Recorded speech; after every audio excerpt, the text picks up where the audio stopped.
நாட்டை பிளவுபடுத்தக்கூடிய முறையில் நாட்டினுடைய பிரதமர் அவர் வகிக்கக்கூடிய அந்த பிரதமர் என்கிற அந்த பொறுப்பை, மிக உயர்ந்த பொறுப்பை உணராமல் மாநில மக்களுக்கிடையே ஒரு மோதலை உருவாக்கக்கூடிய உரையை அவர் வாரணாசியில் ஆற்றியிருப்பது மிக மிக கடுமையான கண்டனத்திற்குரியது.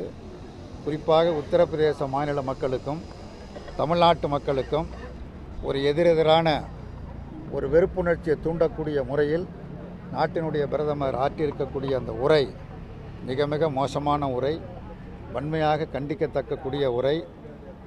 திரு நரேந்திர மோடி அவர்கள் நாட்டின் பிரதமரா அல்லது பிரிவினைவாதியா என்கிற கேள்வியை எழுப்புகிற அளவிற்கு அவருடைய உரை அமைந்திருக்கிறது.